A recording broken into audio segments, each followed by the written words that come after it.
જય જિનેન્દ્ર. કરિકાર સર્વજ્ઞ શ્રી હેમચંદ્રાચાર્ય વિરચિત સંસ્કૃત પદ્યાત્મક શ્રી ત્રિષષ્ઠી સલાહા પુરુષ ચરિત્રના ગુજરાતી ભાષાંતરમાં ભાગ 3 પર્વ 8 અને સર્ગ 3માં આપણે છેલ્લા થોડા એપિસોડોથી વસુદેવ ચરિત્ર એટલે કે કનકવતી સાથેનો તેમનો વિવાહ અને તેનો પૂર્વભાવનું વર્ણન જોઈ રહ્યા છે. એમાં છેલ્લે આપણે નર અને દંપતીના વર્ણન ઉપર વધારે ફોકસ હતો છેલ્લા એપિસોડોમાં. તો હવે ચાલો જ્યાંથી આપણે વિરમ્યા હતા ત્યાંથી આપણે આગળ વધીએ.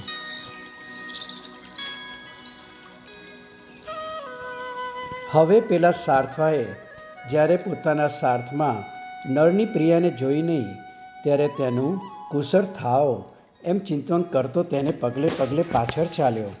તે આ ગુહામાં આવ્યો.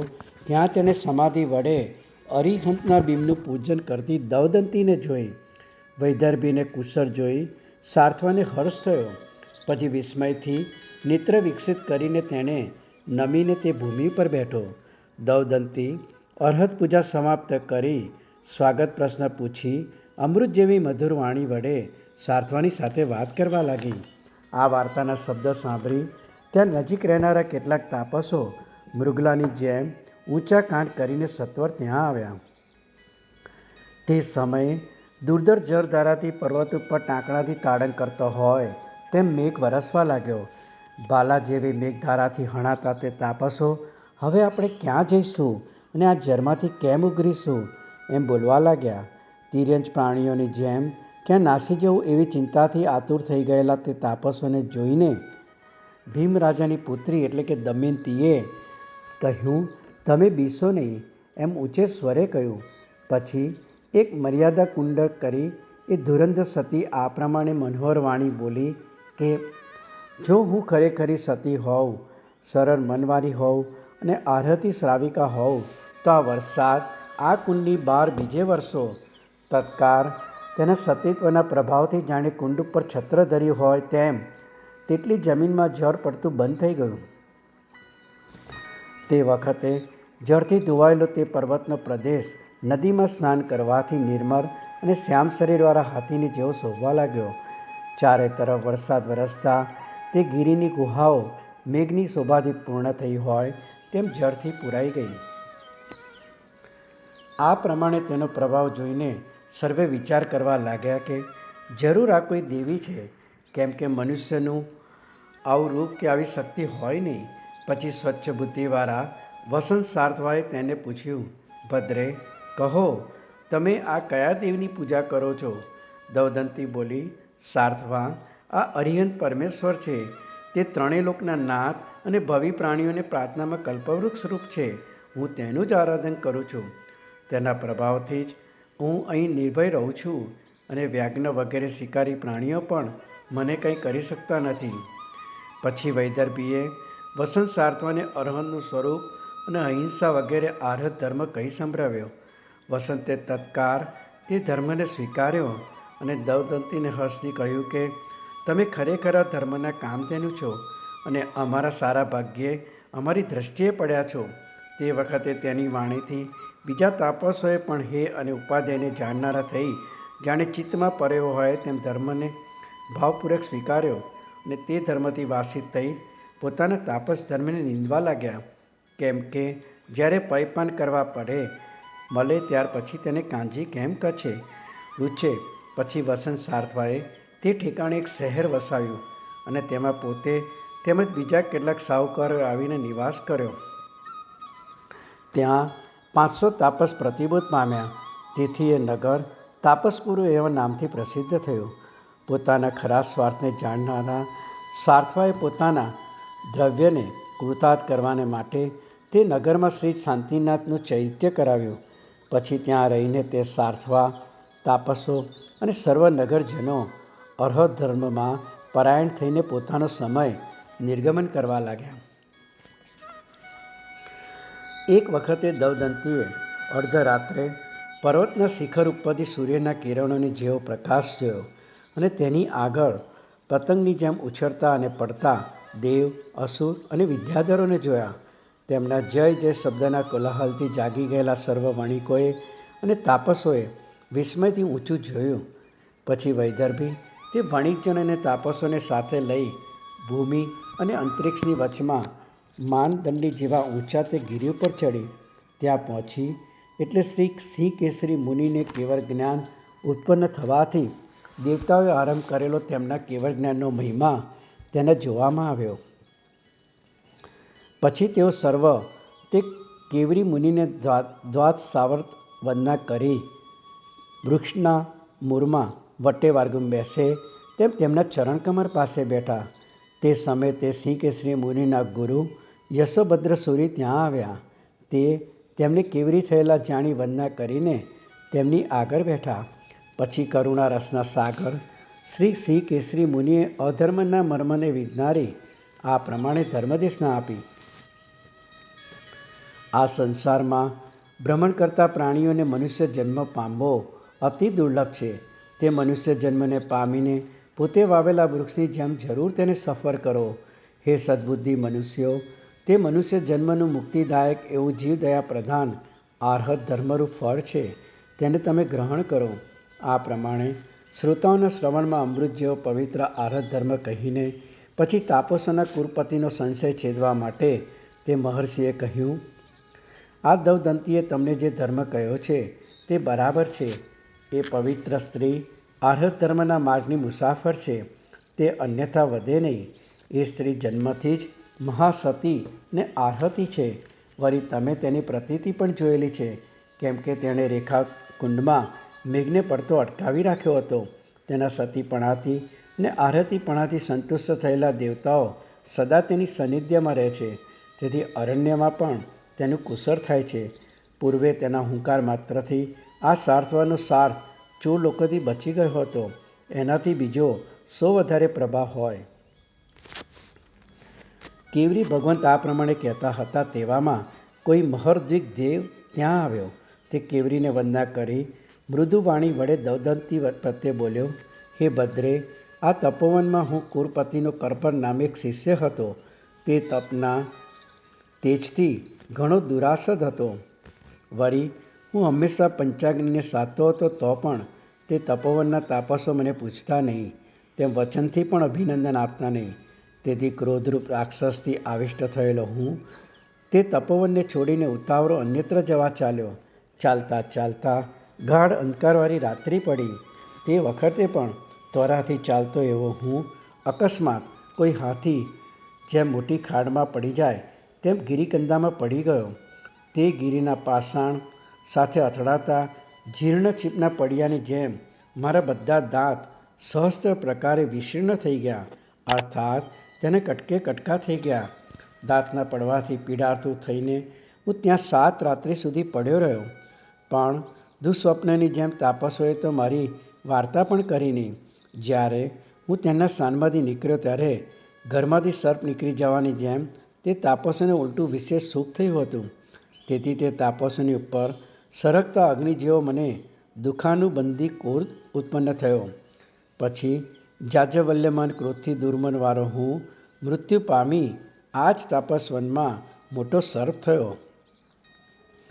એક વખતે તમને કરડવા માટે હું ફણા વિસ્તારતો દોડ્યો એટલે તમે મારી ગતિને અટકાવનાર નવકાર મંત્ર ભણ્યા. જ્યારે મારા કર્ણમાં નવકાર મંત્રના અક્ષરો પડ્યા એટલે જાણે સાણસે પકડાયો હોવ તેમ હું તમારી તરફ કિંચિત પણ ચાલી શક્યો નહીં.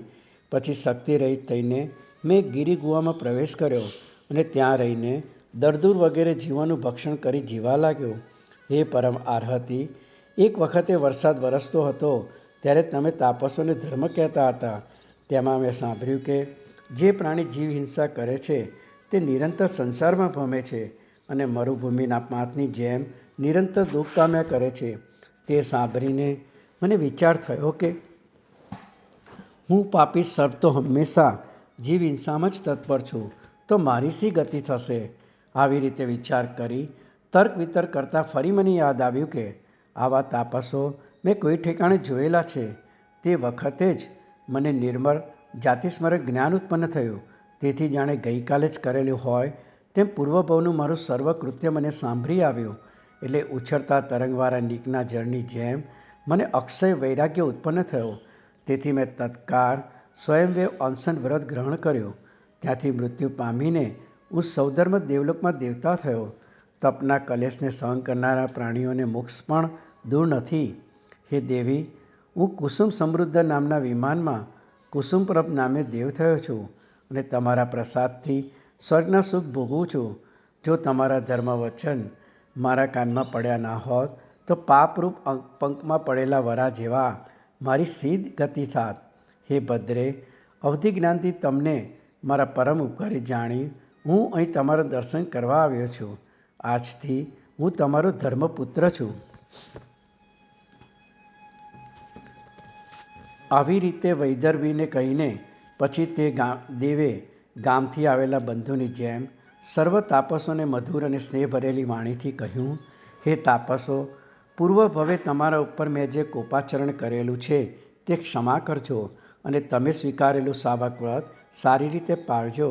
આમ કહીને પછી તે દેવે પેલા સર્પની કાયાને ગિરિ ગુહામાંથી બહાર લાવી નંદી વૃક્ષ ઉપર લટકાવી અને કહ્યું કે, હે લોકો, જે કોઈની ઉપર ક્રોધ કરશે તે તેના ફળથી હું કરપર તાપસ જેમ સર્પ થયો હતો તેમ આવો સર્પ થશે.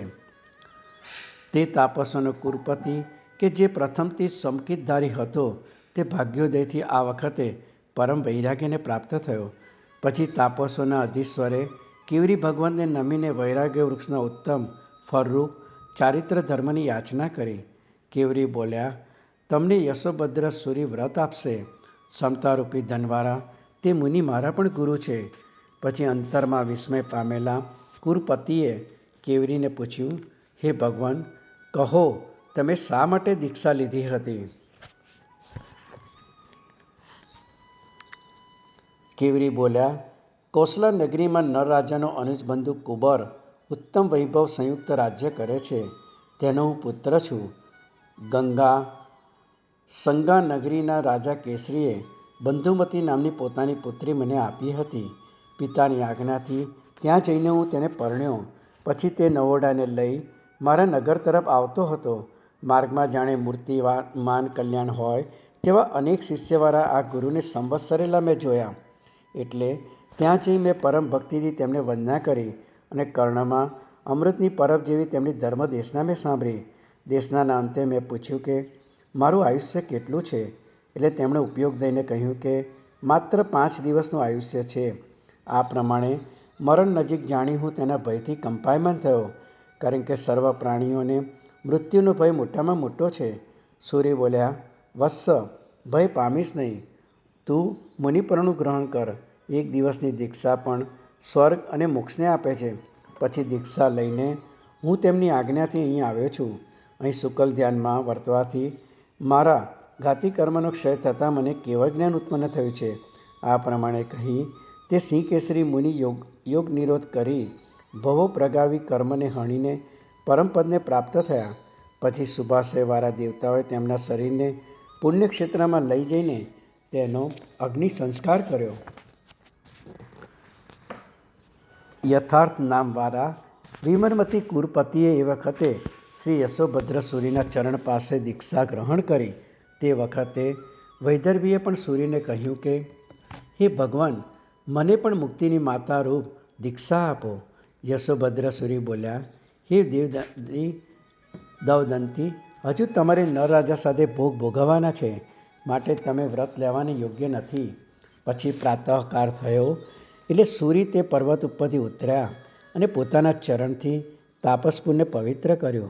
કરુણાનિધિ અને અરહત ધર્મના ઉપદેશક તે સૂરીએ ત્યાં ચૈત્યને નમસ્કાર કરીને નગર લોકોમાં સંકિતનું આરોપણ કર્યું. ધર્મધ્યાન પરાયણ વૈદર્ભી મલિન વસ્ત્ર ધારણ કરી તે ગુહાગુમાં ભિક્ષુકીની જેમ 7 વર્ષ સુધી રહી.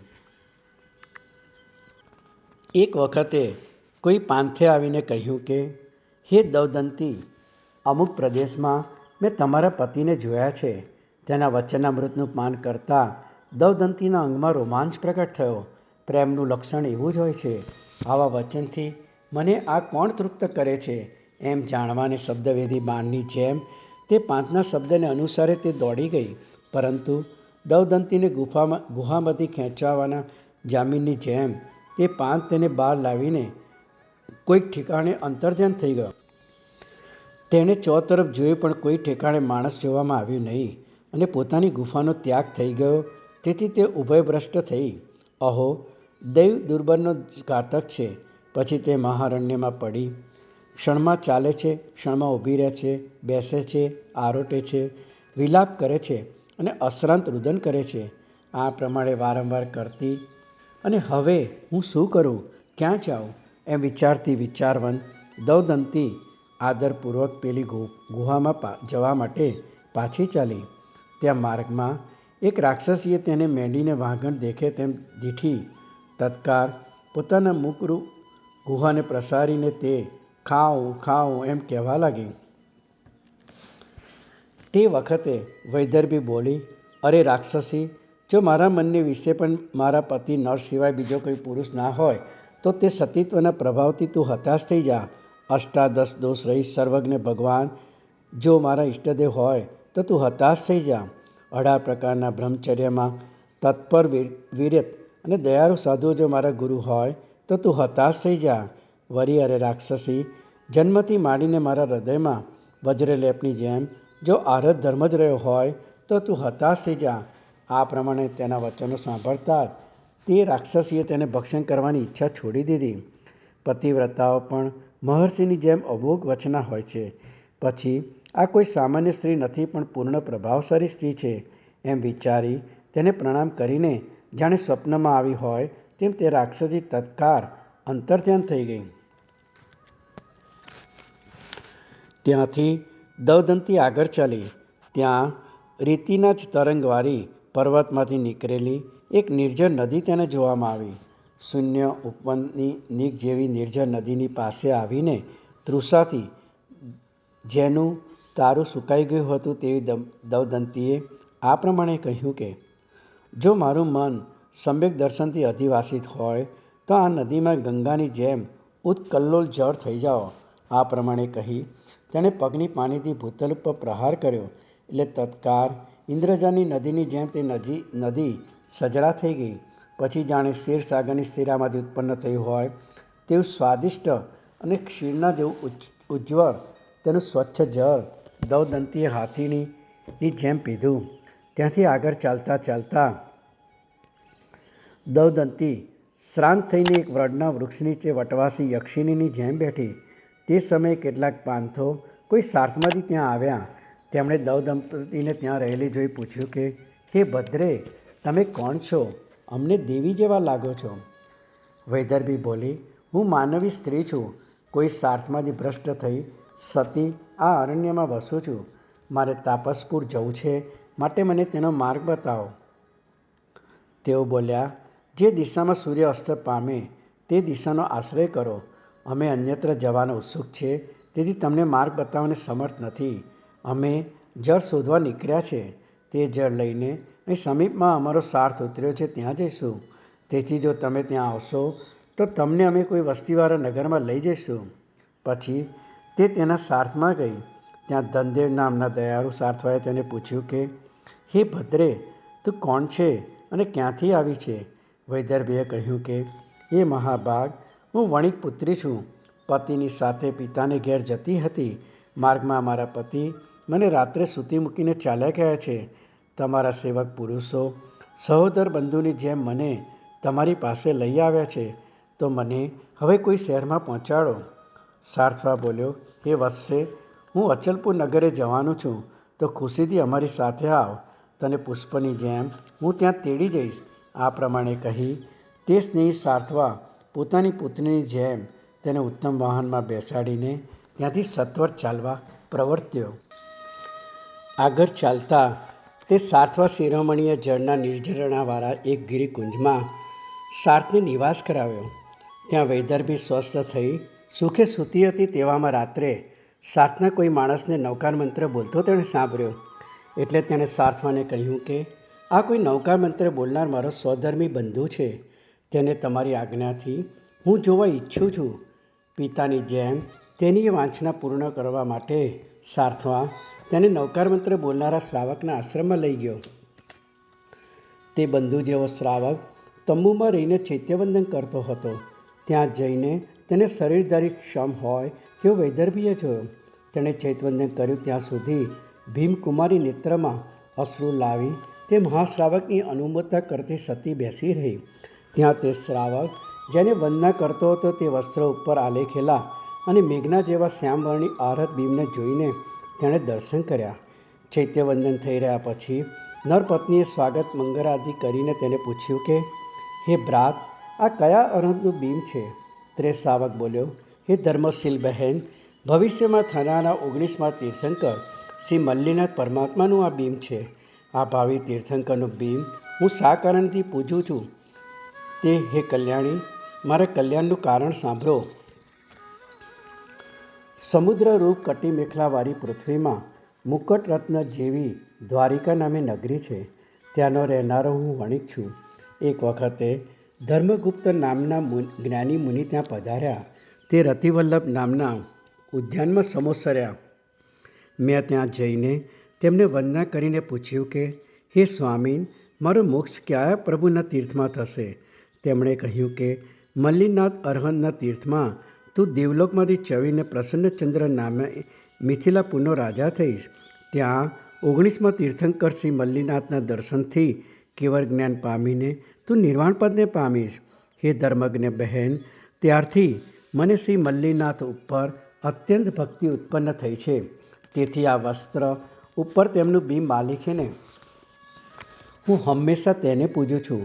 આ પ્રમાણે પોતાનો વૃત્તાંત જણાવીને પછી તે શ્રાવકે કહ્યું કે, હે પવિત્ર દર્શનવાળા બહેન, હવે તમે કોણ છો તે પણ આ તમારા ધર્મબંધુને જણાવશો.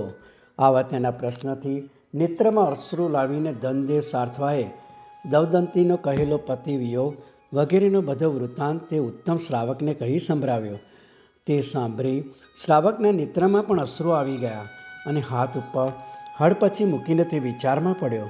થોડી વારે દવદંતીનું દુઃખ તેના હૃદયમાં ના સમાતું હોય તેમ તે દુઃખથી વ્યાપ્ત થઈને તે બોલ્યો કે, હે બહેન, તમે શોક કરશો નહીં. આવા દુઃખનું કારણભૂત તમારું કર્મ જ ઉદિત થયું છે. પરંતુ આ સાર્થવા તમારા પિતારૂપ છે અને હું ભ્રાતા છું, માટે અહીં સુખેથી રહો. પ્રાતઃકાળે સાર્થવા અચલપુરે આવ્યો. ત્યાં વૈદર્ભીને મૂકીને પછી તે બીજી તરફ ગયો. અહીં તૃષાતુર થયેલી વૈદર્ભીએ તે નગરદ્વારની સમીપે રહેલી વાપિકામાં જળ પીવા માટે પ્રવેશ કર્યો. તે વખતે ત્યાં જળ ભરતી નગર સ્ત્રીઓને મૂર્તિમાન જળ દેવતા જેવી તે દેખાવા લાગી. જેવામાં જળના કાંઠા ઉપર તે ઊભી હતી તેવામાં ત્યાં ચંદન ગોએ આવીને તેના વામ ચરણને પકડ્યો. કેમ કે દુઃખી ઉપર સૌરાની જેમ દુઃખ જ આવીને પડે છે. દવદંતીએ 3 વાર નવકાર મંત્રનો પાઠ કર્યો એટલે તેના પ્રભાવથી ઇન્દ્રજારિક જેમ ગળામાં રાખેલી વસ્તુને છોડી દે તેમ ચંદન ગોએ તેનું ચરણ છોડી દીધું. પછી તે વાવમાં હાથ, પગ અને મુખ ધોઈને તેના સુંદર જળનું પાન કરીને વૈદર્ભી હંસીની જેમ મનમંદ ગતિએ ચાલતી વાપિકાની બહાર નીકળી. પછી શીલરત્નના કરંડિયારૂપ દવદંતી ખેદ દુઃખ ચિત્તે વાપિકાના કાંઠા ઉપર બેઠી અને દ્રષ્ટિ વડે નગરને પવિત્ર કરવા લાગી. તે નગરીમાં ગરુડ જેવો પરાક્રમી ઋતુપર્ણ નામે રાજા હતો. તેને ચંદ્રના જેવા ઉજ્જવળ યશવાળી ચંદ્રયાસા નામે રાણી હતી. તે ચંદ્રયાસાની દાસીઓ માથે જરકુંભ લઈને પરસ્પર મસ્કરી કરતી તે વાપિકામાં પાણી ભરવા આવી. તે દાસીઓએ દૂરદર્શને પામેલી પણ દેવીના જેવી દવદંતીને જોઈ.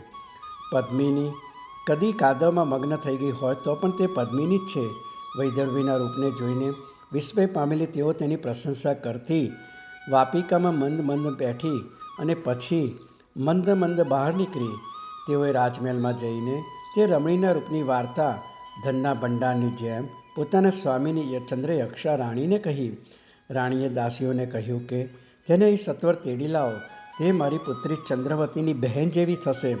તત્કાળ દાસીઓ તે વાપિકા ઉપર આવી. ત્યાં નગરાભિમુખ થયેલી લક્ષ્મીની જેવી દવદંતી ત્યાં જ બેસી રહેલી તેમને જોવામાં આવી. તેમણે કહ્યું, ભદ્રે, આ નગરના રાજા ઋતુપર્ણની રાણી ચંદ્રયશા તમને આદરથી બોલાવે છે.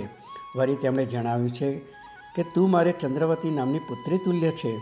માટે ત્યાં ચાલો અને દુઃખને જલાંજલિ આપો. જે અહીં આમ શૂન્ય થઈને બેસી રહેશો તો કોઈ દુરાત્માથી છર પામીને અથવા વ્યંતરાધિક આવિષ્ટ થઈને અનર્થ પામશો. આ પ્રમાણે ચંદ્ર અસાને કહેવરાવેલા વચનોથી જેનું મન આદ્ર થયું છે તેવી દંતી પુત્રીપણાના સ્નેહથી